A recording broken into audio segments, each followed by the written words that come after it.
Eu quero convidar você a continuar pensando no tema que o Senhor tem nos falado nesse mês, que é mesa no deserto. Mesa no deserto. Mesa no deserto, irmãos, é uma linguagem usada pelos cristãos, de modo geral, para se referir à provisão de Deus na vida do seu povo em tempos de adversidade. Então todo mundo já ouviu ou já falou a frase "tô na prova", né? Tô na prova, tô no deserto, estou enfrentando um deserto, estou passando por um deserto. Então todos nós já enfrentamos situações como essa. Essa é uma maneira, essa é uma referência que temos da palavra mesa no deserto. E tem uma outra analogia, que é a analogia que nós temos mais baseada no Antigo Testamento, que é uma analogia entre a peregrinação do povo, a saída do povo de Deus do Egito, a sua peregrinação no deserto e a sua entrada na terra da promessa, Canaã, lá na Palestina. É também comum, quando se fala de deserto, pensar nessa analogia. Esse período que o povo de Israel sai do Egito, passa pelo deserto, entra em Canaã, com a nossa jornada cristã. A gente compara também aquela caminhada com a nossa jornada cristã, que é o período desde quando nós fomos alcançados pelo Senhor Jesus e seguimos na nossa vida aguardando a volta do Senhor. E hoje eu gostaria de falar sobre o texto que nós estamos estudando esse mês, que é o Salmo 78, a partir dessa analogia, pensando assim: o deserto pode ser uma série de momentos na sua vida, como nós falamos inicialmente, mas o que eu proponho nós pensarmos hoje é sobre o conceito de mesa no deserto, a partir da minha e da sua caminhada na vida. Nós estamos na vida, fomos encontrados pelo Senhor perdidos. Numa das parábolas de Lucas, que Lucas registrou e o Senhor Jesus nos ensina, ele diz, por exemplo, de um pastor que tem 100 ovelhas no seu curral, no seu aprisco, e uma delas foge e se perde no caminho. E ele então vai atrás dessa ovelha, e ele busca essa ovelha. Essa parábola de Jesus nos ensina sobre o movimento de Deus indo atrás de um povo perdido, indo atrás de gente perdida. Quem era essa gente perdida? Eu e você, todos aqueles que foram alcançados por Ele e por Sua palavra. Nós estávamos como ovelha desgarrada. A palavra do Senhor nos diz que cada um de nós andávamos, cada um no seu próprio caminho, do seu próprio jeito, de acordo com a sua própria vontade. Todo mundo dizia aqui: eu sou dono do meu nariz, eu que faço, eu que resolvo. Muitos diziam: eu não creio em Deus. Outros diziam: eu creio em Deus, mas era no monte de Deus. Um que dizia que cria em Deus e servia a Ele do jeito que queria. Outro dizia que cria em Deus, mas só para ir numa reunião, numa missa, num culto, alguma coisa desse tipo. Até que andávamos como ovelhas desgarradas, até que o Senhor foi atrás de nós e nos resgatou, colocou no seu colo e nos trouxe para o aprisco dele.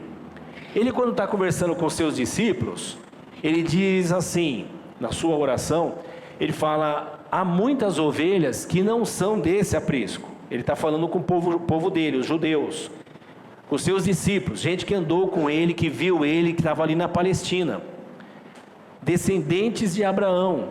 Aí ele diz assim: há muitas ovelhas que não são desse aprisco, e convém a mim agregar essas ovelhas também. Então ele está ensinando os discípulos dele que ele vai fazer uma obra de redenção para além daquele ambiente religioso que ele vive. que são os judeus. Então, tanto Jesus, nas parábolas, ensina que Deus é que sai como um bom pastor para alcançar a ovelha perdida. Que ovelha perdida? Eu e você estávamos perdidos, e Ele nos pegou, trouxe no seu colo e nos trouxe para o seu aprisco. O conceito lá não é de crente desviado. Essa palavra é até muito ruim, e às vezes ela é muito explorada nesse sentido, mas o contexto lá não é esse. É uma humanidade que Ele cria e que se desgarra dele, e Ele então vai até essa ovelha e traz essa ovelha de novo para o aprisco dele. Falando com os discípulos, Ele reforça então que tem ovelhas dele que Ele vai agregar ao aprisco dele, é fora desse ambiente, que somos nós. Ele nos resgatou. Então, dentro dessa analogia, eu quero pensar com vocês em deserto, como esse processo da caminhada da fé cristã, minha e sua, desde quando o Senhor se revelou a nós, nos resgatou, até quando finalmente Ele vem nos buscar. E nesse processo, nós estamos num deserto, é o deserto da vida. Nesse sentido também, nós reforçamos o conceito de que passar dias difíceis é normal para todo mundo. Todos nós passamos dias difíceis. Veja bem, não estou dizendo que a outra leitura está errada, estou propondo uma leitura nova. Que estar na vida é estar no deserto. Estar na vida é estar no deserto. Para alguém que não anda com Deus, não conhece a Deus, não teme a Deus, não se sujeita a Deus, não confia em Deus, a vida para ele é: vida deixa-me levar, vida leva eu. É assim. Vale tudo, tudo vale, a selva de pedra, vence o mais forte, quem puder engole o outro, quem puder se estabelece, se impõe o outro sobre o outro, quem puder oprime o outro mesmo, o céu é o limite, e cada um busca o seu, e o pessoal usa inclusive um ditado que diz, como é que é? Deus, cada um por si, e Deus para todos. É brincadeira, né? Mas essa é a linguagem humana. Nós não estamos falando desse grupo. Nós estávamos nesse grupo. Nós éramos esse grupo desgarrado. O Senhor foi e nos alcançou. Para quem foi alcançado pelo Senhor, estar na vida é bom. Desfrutar da vida é bom. Desfrutar dos encantos da vida é bom. Que extraordinário ter um filho. Bom, vamos por parte. Que extraordinário encontrar alguém, se encantar, se apaixonar, namorar, se controlar, né? Pensar no futuro junto, criar um futuro junto, desenhar junto, sonhar junto. Já começar a sofrer junto aqui naquele começo mesmo, é legal. Depois vai para o casamento, e aí vem os filhos, quando vem, que maravilha. E você consegue comprar uma casa, ou um carro, ou um bem, esses encantos da vida, é o passeio, é a praia, é os amigos, é poder comer, é poder se alimentar, tudo isso é maravilhoso. Mas para quem está em Cristo, nada disso é suficiente. Porque a nossa busca, que estava nessas coisas, ela só é suprida em Cristo. E quando nós estamos em Cristo, nós queremos mais de Cristo. A tal ponto de nós falarmos o tempo todo da sua volta, do seu reino. Nós estamos aguardando Jesus voltar. Maranata, vem Jesus. Quem quer ficar na terra? Não é quem quer morrer. Ninguém quer morrer, mas... Vou mudar a pergunta, tá? Quem quer ir para o céu? Fica mais fácil, claro, né? Para ir para o céu a gente tem que morrer, mas a gente não gosta de falar de morrer, então vamos falar só de ir para o céu. Então todos queremos ir para o céu. Por quê? Porque é onde finalmente o Senhor é Rei e Senhor absoluto. Nesse sentido, os encantos da vida para nós são maravilhosos, mas não é suficiente. Nós queremos estar plenamente com o Senhor. Nós nos alegramos no Espírito, nós nos alegramos na comunhão, nós nos alegramos no partir do pão, nós choramos com os que choram, nós nos alegramos com quem se alegra. Nós celebramos a vida, mas bom mesmo é estar livre de toda essa limitação que a vida nos impõe. A vida nos impõe limites financeiros, emocionais, intelectuais, de saúde física. Esses dias eu estava vendo alguma coisa, navegando lá num lugar lá que eu estava fazendo, olhando lá, navegando, e eu comecei a ver fotos de pessoas e crianças, acabaram vindo para mim, pessoas e crianças com problemas graves de saúde. Mas grave, irmãos, graves, coisa horrível, que a hora que você olha, você choca. Eu me choquei. E aí eu fico pensando, essa minha reação é a reação de quem acha estranho alguém com uma deformidade que a gente não está acostumado a ver. Mas atrás daquela deformidade tem alguém, tem um ser humano, e às vezes esse ser humano é um discípulo de Jesus, é alguém que ama a Deus, é alguém que crê em Deus, é alguém que confia em Deus, é alguém que está dizendo Maranata, mas enquanto Maranata não acontece, ele está enfrentando aquela dificuldade. Há pessoas que estão temendo a Deus, clamando a Deus, confiando em Deus, orando a Deus, mas estão passando fome nesse momento. Na Rússia e na Ucrânia, tem irmãos que temem a Deus, que confiam em Deus, que servem a Deus, mas nesse momento estão em luto porque perdeu alguém, porque perdeu a casa, porque foi violado, porque teve os seus direitos roubados, porque foi roubado financeiramente, porque está numa guerra. Então nós estamos na vida, desfrutando dos encantos da vida, mas nada nos satisfaz além de Cristo Jesus. Mas a satisfação só será plena com Ele quando finalmente Ele reinar entre nós. Até lá, nós nos sentimos como num deserto. E nesse sentido, todos estamos num deserto. E nesse sentido, eu e você desfrutamos da graça de Deus como oásis no meio desse deserto. São momentos como esse que a gente se reúne em família, nos vemos, nos alegramos. Esse é ainda mais gostoso ainda, né? Que faz tempo que a gente não vê o rosto dos irmãos, né? Desmascarados. Os irmãos lá em casa, os irmãos que estão em casa estão tão tranquilos, mas a gente aqui, gente, era só de máscara mesmo. Agora vemos os irmãos desmascarados. Que bom rever os irmãos. Que bom nos alegrar com esses momentos são especiais. É o momento de um nascimento de um irmão nosso, uma criança de um dos nossos irmãos. É um momento de alguém que diz, olha, o Senhor me curou daquela enfermidade que a gente estava orando junto.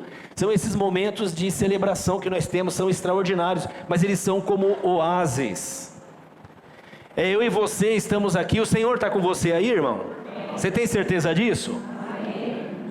Mas tem momentos que nós estamos orando, ou cantando, ou celebrando, e alguma coisa acontece dentro de nós, é como se o Espírito Santo se movesse dentro da gente, ou a gente está adorando e celebrando, e expressa uma sensibilidade maior, aí sentimos que o Senhor de fato está dentro de nós, a ponto de Ele tocar as nossas emoções, e um chora, outro ri, um dá glória a Deus, o outro não sabe nem o que faz, fica tremendo, um começa a falar em outras línguas, e o outro se alegra sem falar língua nenhuma, mas nós sentimos e falamos, o Senhor está me visitando, o Senhor está conosco, o Senhor está presente na minha vida. São oásis no meio do deserto, e nessa jornada que eu e você estamos fazendo, Deus tem preparado uma mesa para nós, e essa mesa é a própria salvação dele na minha vida. Essa mesa é a obra redentora dele em mim. Eu estou num deserto, eu caminho pelo deserto, mas nesse deserto ele preparou uma mesa farta para mim. Essa mesa chama-se salvação. É ele compartilhando a natureza dele comigo, me dando o seu Espírito Santo. Essa mesa no deserto é eu receber uma fé que não é minha, veio dele. Eu recebi fé, Paulo fala disso, Pedro fala disso. Eu recebi uma fé que não é minha, veio dele, é uma mesa que ele me deu para eu caminhar nesse deserto. Ele me deu irmãos e irmãs e amigos em Cristo na fé. Ele me deu a sua palavra, que é luz, luz no deserto. Eu caminho no deserto com essa palavra. A mesa que o Senhor preparou para mim e para você, é o resgate que Ele faz em mim, de mim mesmo, da minha natureza, e vai demonstrando para mim quem eu sou. E quando eu abro o Salmo 78, que já já nós vamos ler, eu me vejo no meio daquele povo, e eu digo assim: olha, eu faria as mesmas coisas que aquele povo fez, mas eu não estou fazendo mais. Por quê? Porque Deus me deu uma mesa no meio do deserto. Mesa no deserto é a provisão de Deus para mim confiar nele, porque eu não confio em Deus naturalmente. Naturalmente eu desconfio de Deus. Mesa no deserto de Deus para mim é Ele me ensinar a me sujeitar a Ele, porque nós não nos sujeitamos naturalmente a Deus, nós nos rebelamos contra Ele, porque nós não gostamos de ninguém dizendo para a gente o que nós temos que fazer, nem Deus. Mas Ele pôs uma mesa para mim no deserto, e essa mesa no deserto é essa ação dele na minha vida, que vai convertendo a minha mente. Por isso que a palavra metanoia significa mudar de rumo, transformação, mudar de direção. Paulo fala em Romanos que nós devemos mudar o nosso jeitão de viver. Como? Mudando a nossa mente. E o que é mudar a mente? É receber mesa no deserto. Eu estou no deserto, eu continuo no deserto. Passamos 2 anos de pandemia, parece que estamos chegando ao fim, pelo menos estamos mais próximos de alguma coisa parecida do fim do que antes. Mas será que acabou? Estamos no jardim? Voltamos para o Éden? Estamos de novo na plenitude da comunhão com Deus? Não, não sabemos quantas pandemias virão, não sabemos quantos danos ainda aparecerão, não sabemos quantos males nos alcançarão. Nós estamos no deserto, mas no meio desse deserto, Deus preparou uma mesa abundante para mim e para você. Mesa no deserto é a mão de Deus estendida sobre mim, me convertendo todos os dias e me conduzindo a um caminho de santificação que eu não consigo andar sozinho. Você já deve ter encontrado alguém que diz assim: olha, eu gosto da igreja, eu acho legal essa igreja, mas deixa eu primeiro parar de fumar, de beber, de jogar, de roubar, de enganar, de prostituir, de mentir, aí eu vou para a igreja. Você já ouviu alguém falar isso? Deixa eu parar de fazer todas essas tranqueiraiadas de coisa, aí depois eu vou me batizar. Por quê? Porque a pessoa tem na cabeça dela que ela consegue fazer isso sozinha, e depois que ela se sentir digna de ter se esforçado e conseguido vencer tudo isso sozinha, ela vai se unir ao contingente de gente boa que se reúne na igreja. É isso que é a igreja? Esse é o conceito de deserto. É a perturbação mental na mente do homem sem Deus. Abra sua Bíblia comigo no Salmo que nós estamos lendo juntos. Você também, meu irmão, que está aí na sua casa, abra a sua Bíblia, largue a panela, a pipoca. Mas não, a pipoca pode, vocês podem. E eu quero ler com vocês esse texto que nós estamos usando para a nossa meditação.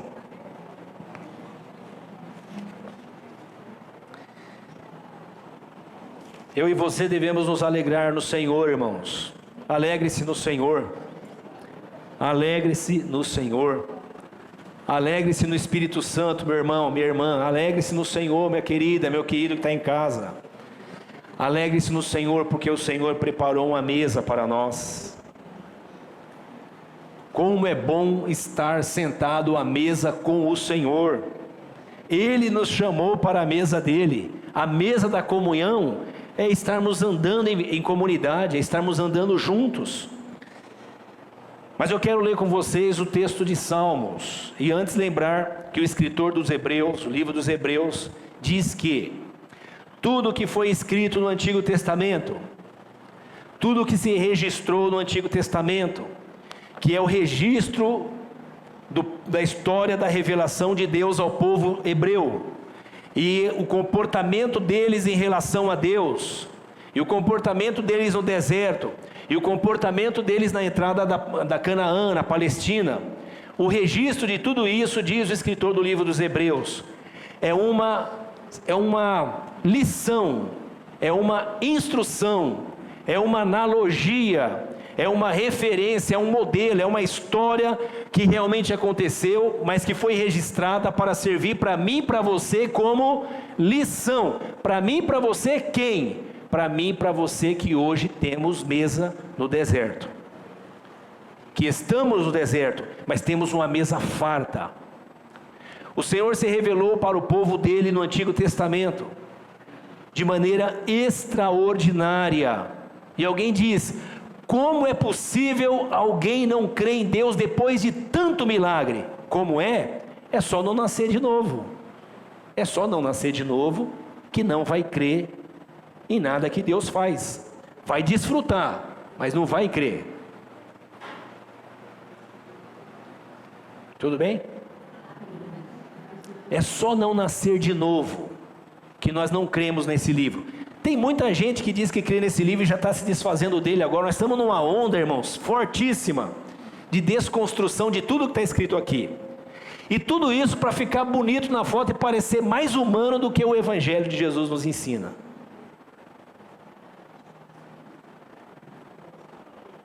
Salmo 78 diz assim: povo meu, escuta o meu ensino, inclina os ouvidos para o que eu tenho a dizer. Em parábolas abrirei minha boca, proferirei enigmas do passado. O que ouvimos e aprendemos, o que nossos pais nos contaram, não os esconderemos de nossos filhos. Contaremos à próxima geração os louváveis feitos do Senhor. O seu poder e as maravilhas que fez.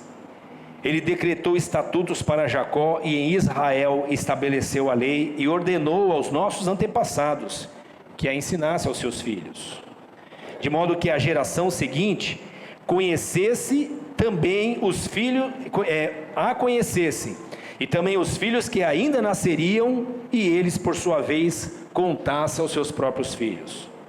Então, se fosse feito assim, eles porão a confiança em Deus, não esquecerão os seus feitos, obedecerão os seus mandamentos. Eles não serão como os nossos antepassados, obstinados, rebeldes, povo de coração desleal para com Deus, gente de espírito infiel. Ele está falando no Antigo Testamento, irmãos, o povo de Deus foi o povo que Deus chamou através de Abraão. O Senhor chamou Abraão e todos os filhos de Abraão foram chamados de hebreus. Logo, todo hebreu era filho de Deus. Abraão teve os seus filhos, teve Jacó, que foi chamado de Israel, e da descendência de Jacó veio os israelitas, o Israel veio os israelitas. E a leitura que se faz é: todo israelita era povo de Deus, e de fato era povo de Deus porque foi chamado por Deus.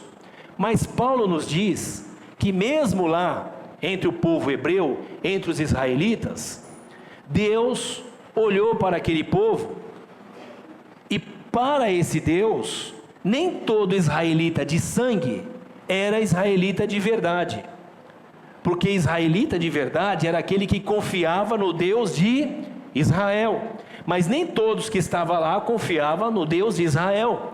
Logo, só era israelita espiritual aquele que confiava no Deus de Israel. Paulo então diz que mesmo no meio do povo de Israel, nem todos eram Israel de Deus. E ele fala isso para justificar que esse chamado de Deus para um povo dele, que é chamado de Israel espiritual, se estenderia cumprindo a promessa de Jesus, dizendo para os discípulos: eu tenho outras ovelhas além dessas que estão aqui. E ele foi buscar essas outras ovelhas, que são os povos gentios. Logo, Israel de Deus, o povo de Deus, já não é mais só aquele que tem sangue da descendência de Israel, mas é todo aquele que crê em Deus, o Deus de Israel. Amém, irmãos?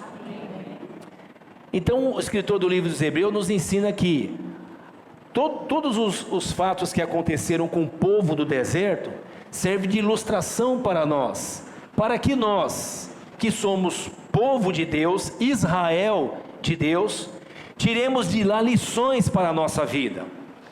E aqui Asaf, um poeta que está invocando a tradição oral para o povo de Deus, para o seu povo, começa a falar sobre a sabedoria israelita. A sabedoria israelita considerava a tradição, não o tradicionalismo, a tradição. E tradição, irmãos, é alguma coisa que nós temos perdido hoje. Quando eu digo hoje, eu digo que há gerações recentes, mesmo a minha e outras anterior à minha, que foram se descolando desse conceito de tradição. É como se tradição fosse só carregar peso do passado, e o peso é pesado demais para a modernidade, para o pensamento moderno. Então começou-se a abandonar a tradição. E tradição é uma coisa que eu e você, à medida que vamos amadurecendo, percebemos a importância dela. Por exemplo, tradição de nos reunirmos para celebrar a ceia do Senhor. É uma tradição da fé cristã. Tradição para nos reunirmos e celebrarmos o batismo do Senhor. Tradição de apresentarmos os nossos filhos ao Senhor. Tradição de orarmos a Deus nas nossas refeições. Tradição de reservarmos dias de jejum e oração na semana. Tradição de reservarmos tempo para meditação nas Escrituras.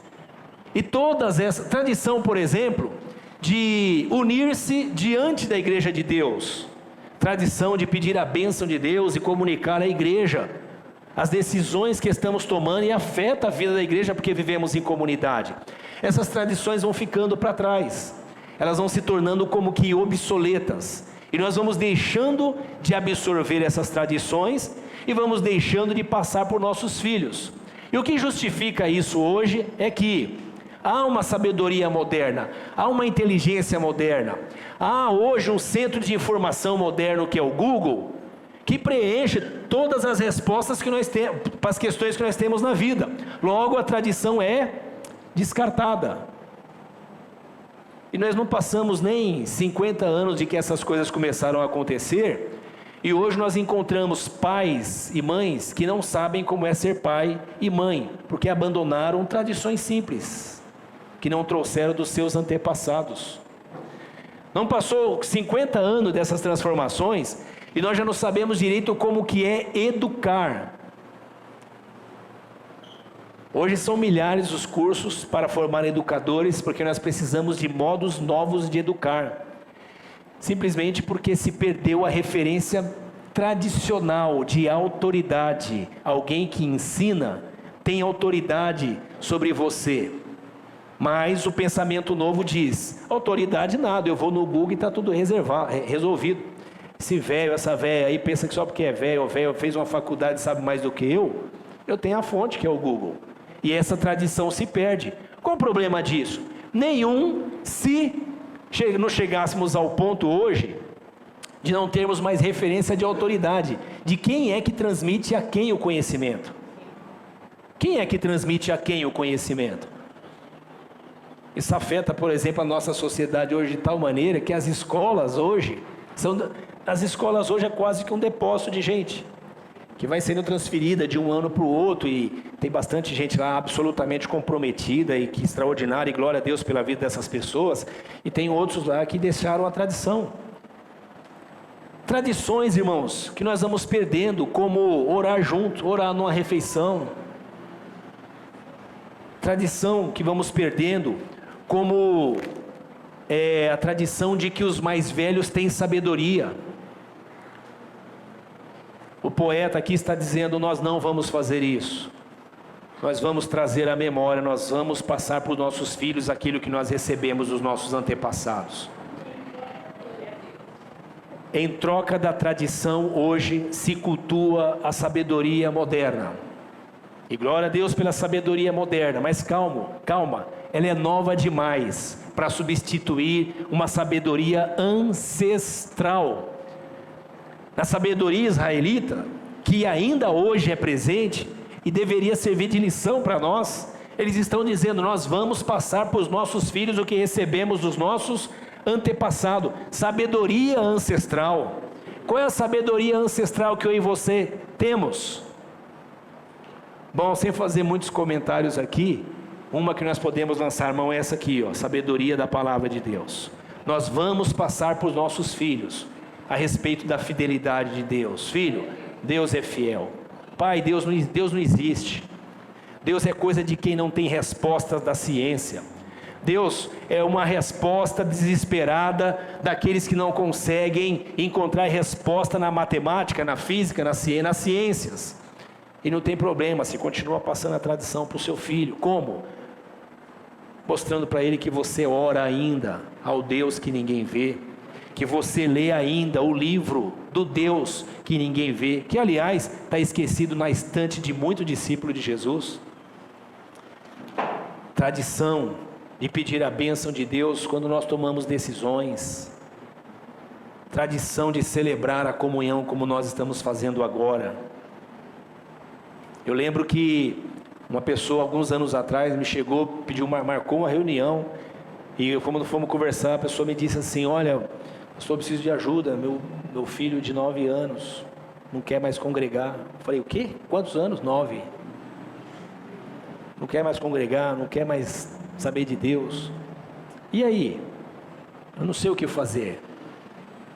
E para a escola ele vai? Ah, você vai na escola?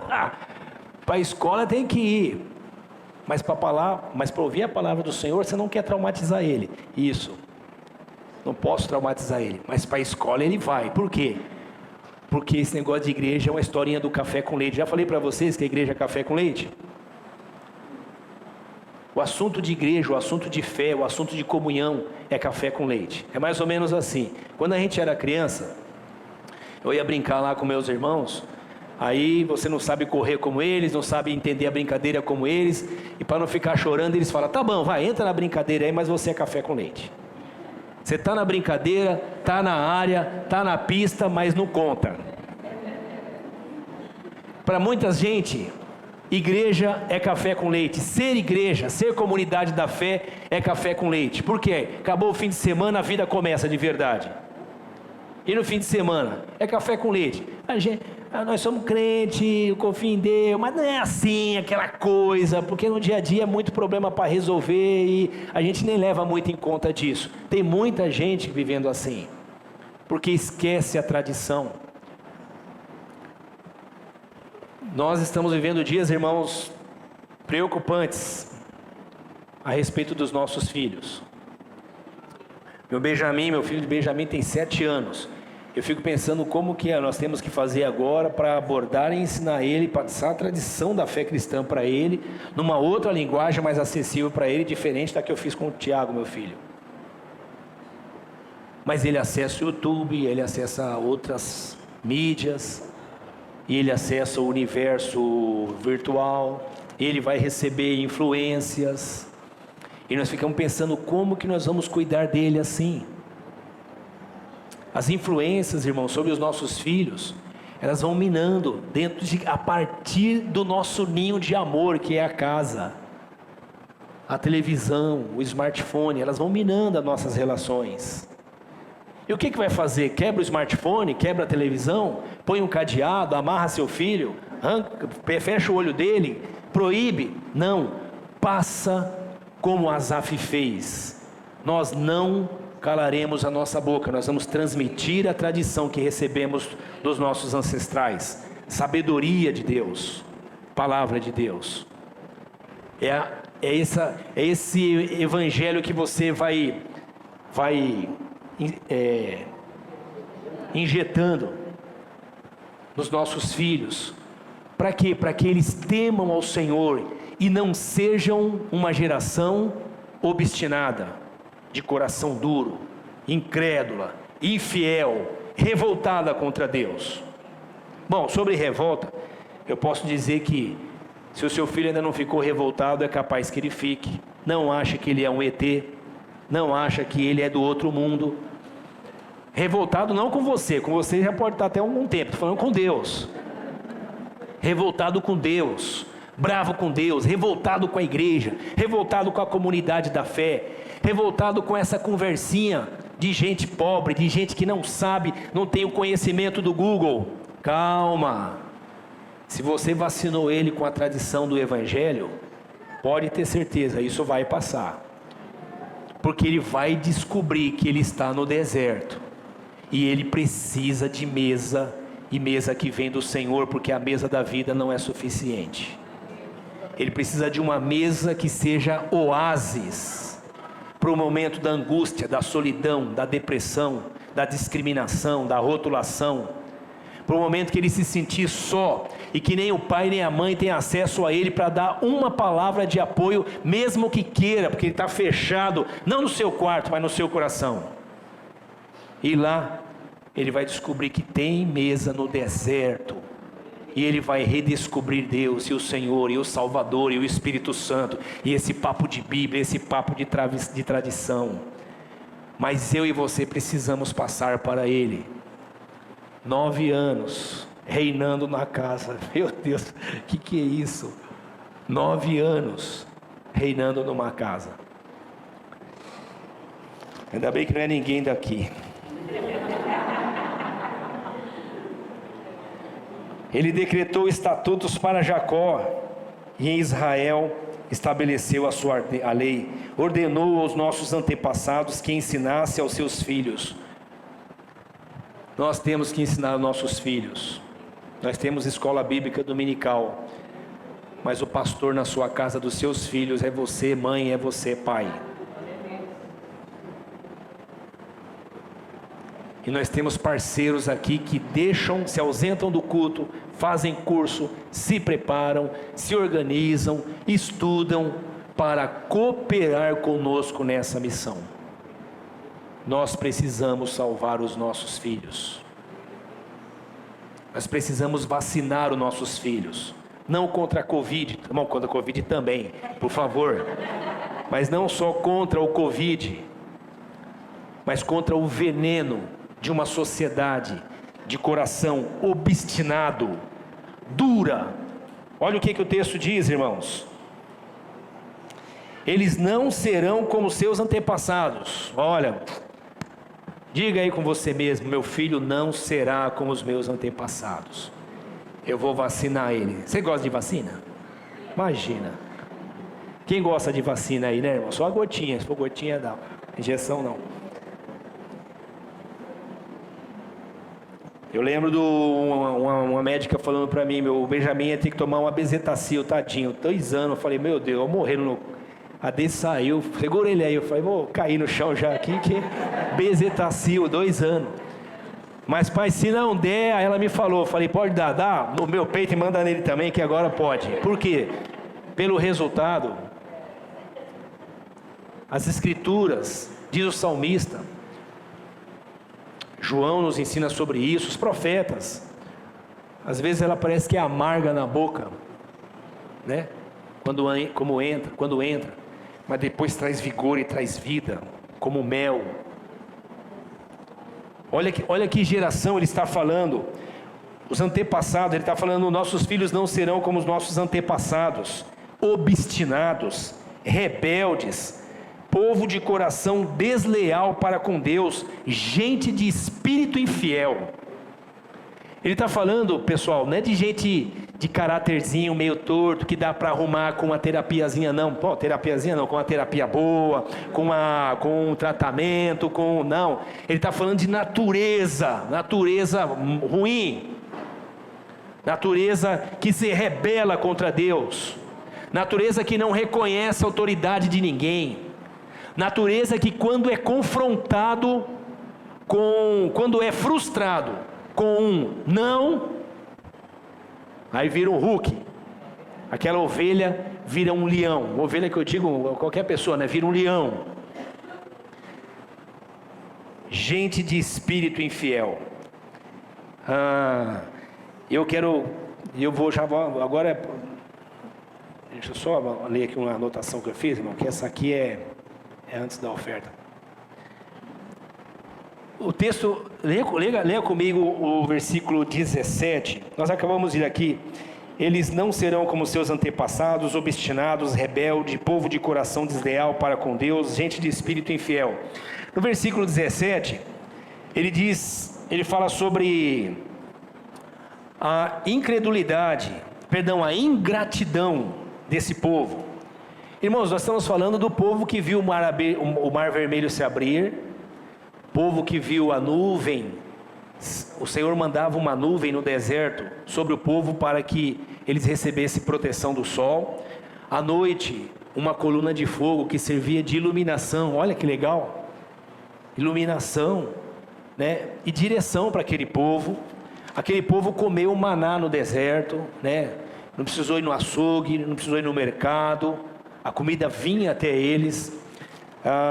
Mas era um povo ingrato. Ele diz assim no versículo 17: mas contra eles, o Senhor, mesmo vendo tudo isso, continuaram a pecar, revoltando-se no deserto contra o Altíssimo. Quem se revolta no deserto contra o Altíssimo? Eu e você lemos a história de Israel e falamos: meu Deus, que povo terrível. Mas também nos vemos nesse povo. E qual é a diferença? É que Deus preparou uma mesa para mim, nesse deserto. E essa mesa é o Espírito Santo que veio morar dentro de mim. E nesse deserto, ele gera em mim uma coisa que eu não tinha, chamada gratidão. E ao invés de eu me revoltar contra Deus, e como que é a revolta com Deus? A revolta com Deus é assim: você ora a Deus e pede que Ele te dê uma bênção de manhã, e Ele providencia alguma coisa, e Ele te providencia de manhã, um milagre, e você dá glória a Deus, e fica feliz. Eu gosto do exemplo que eu me lembro, Senhor, me prepara um tênis, eu estou com um sapato furado, aí você ora, pede a Deus, Senhor, usa um abençoado, né, e te dá um tênis. Aí você, quando eu era jovem assim, tênis maravilhoso, aí você vai para a escola, todo feliz, dando glória a Deus, porque recebeu aquele tênis. Quando você chega lá, você topa com o tênis do seu amigo, que é 10 vezes mais bonito que o seu, mais moderno, mais caro. Aí você fala: essa desgraça que Deus me deu aqui, olha o mico que eu estou pagando. Dei glória a Deus de manhã e agora à tarde estou amaldiçoando Deus, porque estou pagando o mico. É esse sentimento, e eu estou dando esse exemplo básico, mas você aplica ele às outras áreas da nossa vida, e a pessoa começa a ter um sentimento de ingratidão a Deus. É o socorro que Deus manda, é a provisão que Deus manda. Mas aquele povo agora, diz o texto, mas contra ele continuavam a pecar, revoltando-se contra Deus. Quando você se revolta contra alguém que lhe faz bem? Quando você se revolta contra alguém que lhe socorre? Quando no seu coração o sentimento é esse: não fez mais do que obrigação, me deu porque tem que me dar mesmo. Eu não pedi para vir para a vida, me pôs na vida, agora tem que bancar. Não que os filhos façam isso, estou falando do povo de Israel, e eu e você na vida. Quando que nós nos revoltamos contra alguém que nos dá a vida? Quando nós nos revoltamos contra alguém que nos dá ar para respirar? Quando nós nos revoltamos contra alguém que nos dá dons e talentos que os outros reconhecem em nós nem mesmo não reconhecemos direito, e isso nos serve para ganhar recursos e acumular riqueza e compartilhar com quem necessita e prosperar em nossa vida? Como alguém se revolta contra alguém que lhe dá tudo isso? Quando o coração desse alguém é ingrato por entender que se ele dá é porque ele tem, e ele tinha que me dar mais. Ingratidão é não reconhecer o seu estado. e não reconhecer o favor do outro. Um amigo meu falou que recebeu uma pessoa na porta da casa dele pedindo dinheiro. Aí falou: não tenho dinheiro, mas posso te dar arroz e feijão. E deu para o cara. Sabe o que o cara fez? Pegou arroz e feijão e jogou assim. Tá. O nome disso é ingratidão. Você mora numa casa, você está coberto por um telhado, você tem uma família, eu vi aí que você tem um carro, você está até seguro, não deixa eu entrar porque tem uma cerca aí, e quer me dar um prato de comida? Seu desgraçado, eu quero é dinheiro. Porque você tem que me dar. Isso é ingratidão. Esse povo fazia isso em relação a Deus. Isso é viver no deserto, isso é viver numa desgraça, isso é viver numa aridez de mente, de vida, de coração, isso é viver numa aridez espiritual. Mas eu e você temos mesa no deserto para não viver essa situação, para recebermos do Senhor a porção que Ele dá, e quando recebemos nós damos graças ao Senhor. Paulo, escrevendo aos Filipenses, ele fala sobre gratidão. Ser grato é reconhecer a sua condição e reconhecer o favor recebido do outro. Ser grato. Filipenses, abra sua Bíblia comigo, capítulo 4. Paulo diz assim, versículo 12: sei o que é passar necessidade. Crente passa necessidade, irmãos? Se o Paulo era crente, passava. Ou ele estava desviado, ou ele não tinha conhecido ainda a teologia da prosperidade, porque a teologia da prosperidade diz que você não passa necessidade. A teologia da prosperidade deve ser a teologia do Marte, porque é extraterrestre. Porque para quem está na vida, irmãos, como não passar necessidade? A gente acorda e dá glória a Deus porque está respirando, depois sai correndo para ganhar dinheiro porque tem que comer. Não é isso ou não? Sei o que é passar necessidade e sei o que é ter fartura. Aprendi o segredo de viver contente em toda e qualquer situação. Sabe quando eu e você estamos contentes? Quando somos agradecidos. Obrigado, Senhor. Obrigado, Senhor, por essa casa, por esse carro, por esse bairro. Obrigado por essa roupa. Obrigado pela saúde. Obrigado, Senhor, porque eu não tinha nada disso. O Senhor é que está me dando. Aprendi a estar contente em toda e qualquer situação. Não é ter tudo. Mesa no deserto, irmãos. Eu tenho a impressão que é comum quando se fala de mesa no deserto, a gente já imagina aquela mesa de final de ano, né? Do Natal. Não é assim, não? Vocês pensam nisso às vezes? Não é assim? Então, quando fala assim, prepara uma mesa perante mim, na presença dos meus inimigos, você fala: agora esses desgraçados vão ver eu na abundância e eles passando necessidade. Agora eles vão ver quem é Deus comigo. E me parece que mesa no deserto que o Senhor está nos ensinando aqui, é a porção do dia, é o maná que vem para o dia, e você não pega para o outro, você só pega para esse dia, e pega para a sua família, porque a responsabilidade é sua de cuidar dos seus. O Deus manda, e você cuida do seu, e essa porção vem para aquele dia, e você come aquela porção. Mas ingratidão é o que aconteceu com esse povo. Eles disseram logo em seguida, Salmo 78 de novo, versículo 19, versículo 18: deliberadamente puseram Deus à prova. Olha a outra consequência que vem a partir da ingratidão. Se Paulo está nos ensinando que nós devemos ser gratos, e devemos ser gratos porque aprendemos, irmãos. E quem me ensinou a ser grato? O Espírito de Deus. O Senhor veio morar em mim, abriu meu entendimento, eu abro as Escrituras. Eu lembro,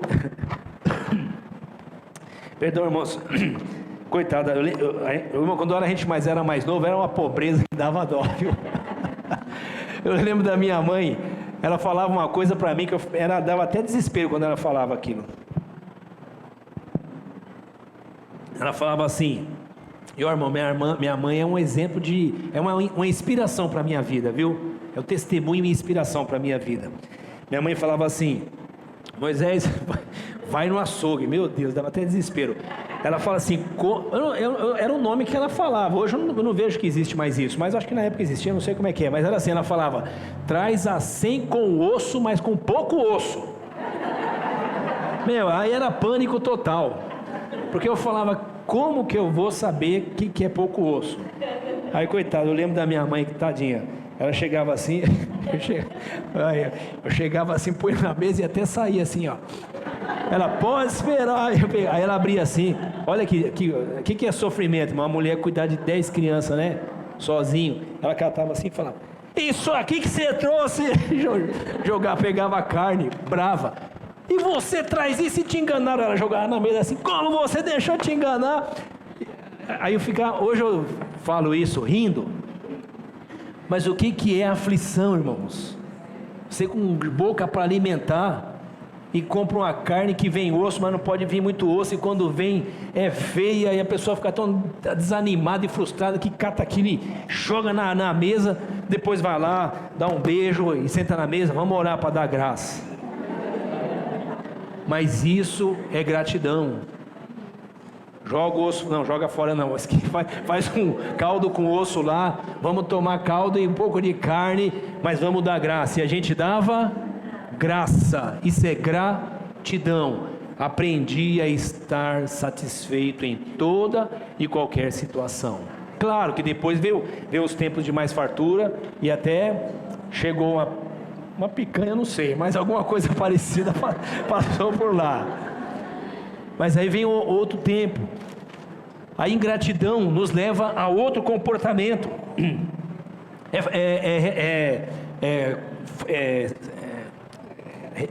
Expressão de outro comportamento. Olha o que o povo diz aqui, irmãos. O que o texto diz?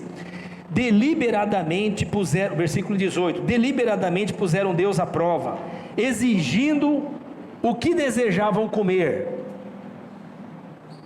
Eles estavam na pegada dos irmãos que ensinam hoje, declara para Deus, determina para Deus, fala para Deus o que você quer. Deus, você tem que fazer porque o Senhor está preso na sua palavra. Meu Deus, quanta lorota. Duvidaram de Deus, duvidaram de Deus, dizendo, poderá Deus preparar uma mesa no deserto? Que Deus? O Deus que abriu o mar. Que Deus? O Deus que mandou 10 pragas e libertou eles do Egito. Que Deus? O Deus que afogou todo o exército de Israel no mar e libertou o povo. Que Deus? O Deus que fez brotar água da rocha. Não, água da rocha tudo bem, mas comida para esse povo todo quero ver. E a pergunta deles é, poderá Deus preparar mesa no deserto? Mas essa pergunta, irmãos, é normal. Essa pergunta é natural, essa pergunta é do ser humano. Nós é que vamos parando de fazer essa pergunta, quando o Espírito Santo de Deus vem morar em nós, e nos dá uma mesa para vivermos no deserto. Aí nós estamos no deserto, e estamos nas aflições da vida, é um desemprego, é uma enfermidade, é uma falta de recurso, é uma crise dentro das relações, é uma crise na família, é um problema grave que acontece, e ao invés de nós tentarmos a Deus como eles tentaram, nós vamos orar e falar com o nosso Senhor. O Senhor Jesus diz assim, no Mateus capítulo 6, ele fala, olha, mais do que o alimento é a vida, e mais do que o vestido é o corpo. Olha, mais do que o alimento é a vida, mais do que o vestido é o corpo. Deus deu a vida, Deus deu o corpo, será que Ele não vai te dar alimento e roupa? Aí Ele diz, sejam justos, encarnem o reino de Deus, porque essas coisas o Senhor vai acrescentar na vida de vocês. É difícil acreditar nisso, mas de alguma maneira nós recebemos uma coisa chamada fé, que ela entrou no nosso coração, e ela vai crescendo dentro de nós, e ela vai nos dando segurança, e mesmo nos dias de adversidade nós nos sentimos seguros, e dizemos: o Senhor dos exércitos está conosco, o Deus de Jacó é o nosso refúgio. Nós confiamos em Deus. Você confia em Deus?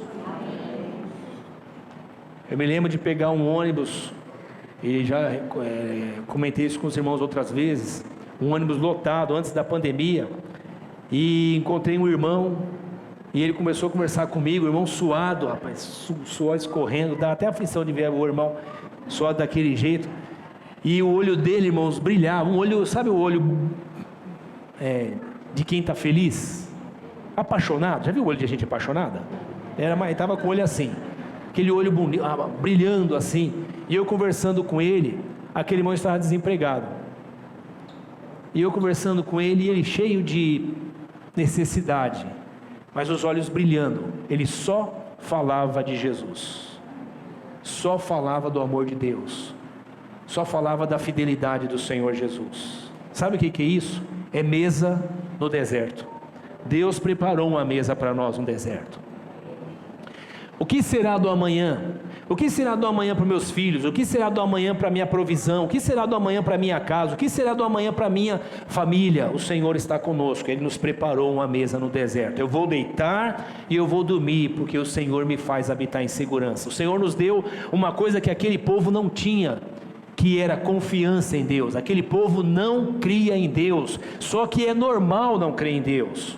O que é anormal? É começar a crer num Deus que você não vê, num Deus que fala com você, mas quando Ele quer, num Deus que fala com você, mas é do jeito que Ele quer, num Deus que fala com você, mas tem hora que Ele não fala, e você continua confiando nesse Deus.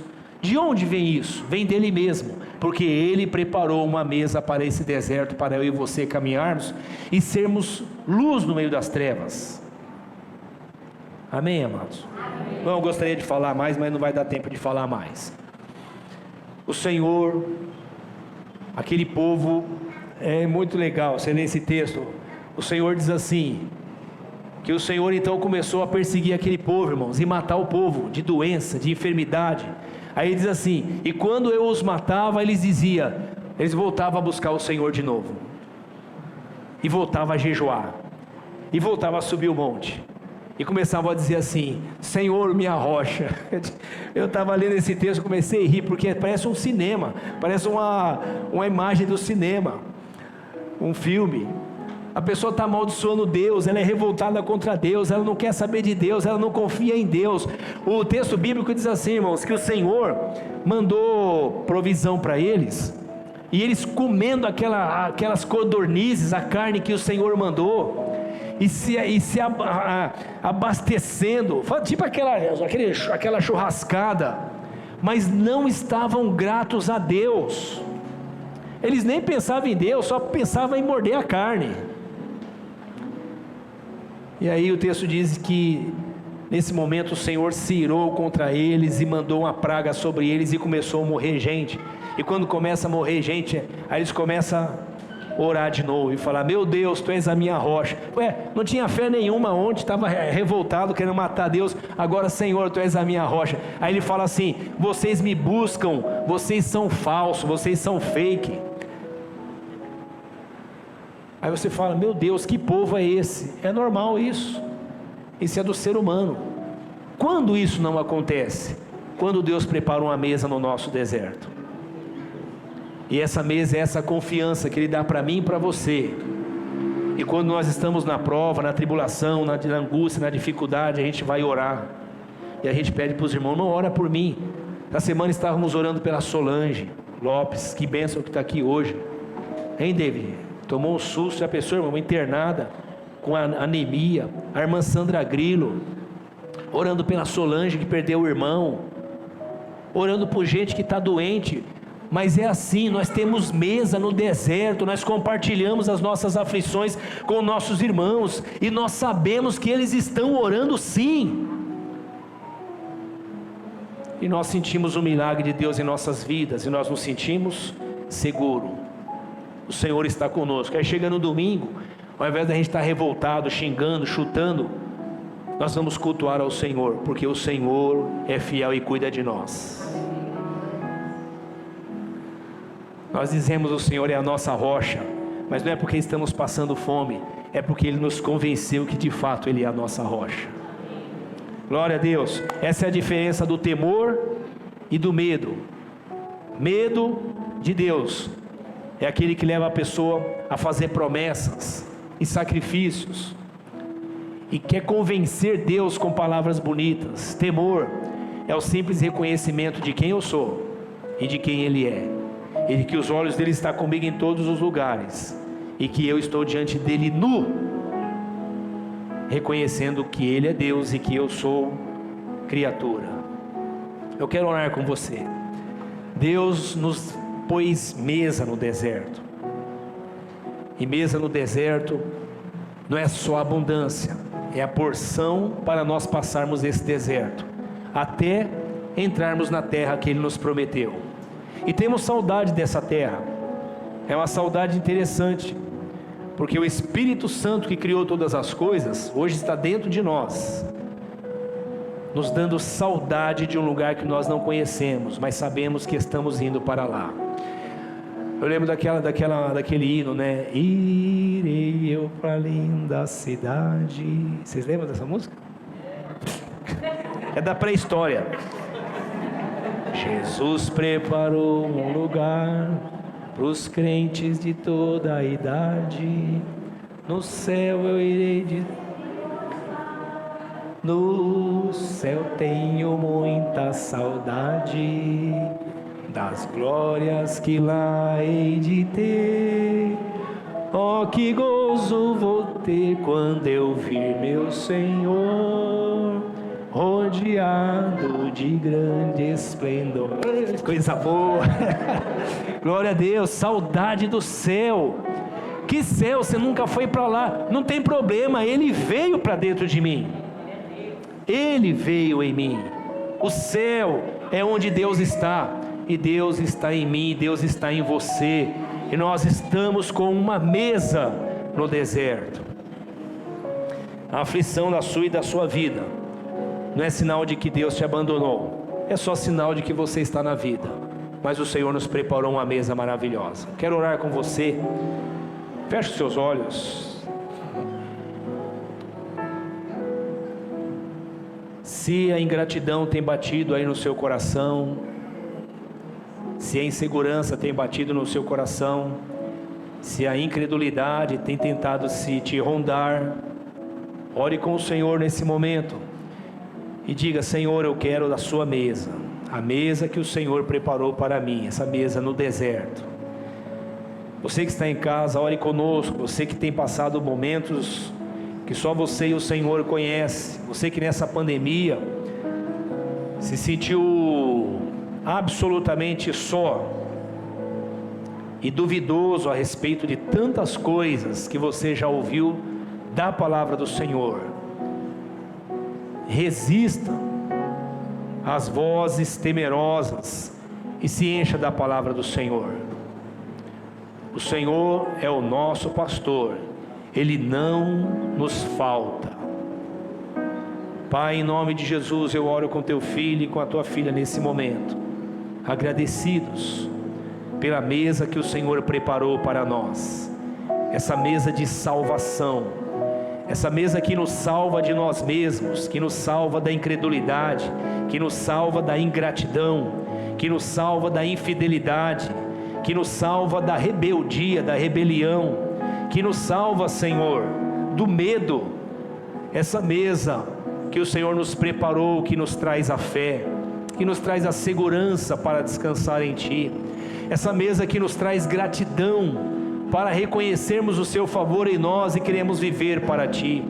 Essa mesa, Senhor, que nos cura da nossa natureza deformada e nos dá uma nova natureza que nos surpreende a nós mesmos e nos mostra que é o Senhor que está nos salvando, é o Senhor que está nos resgatando, é o Senhor que está preparando mesa para o nosso deserto.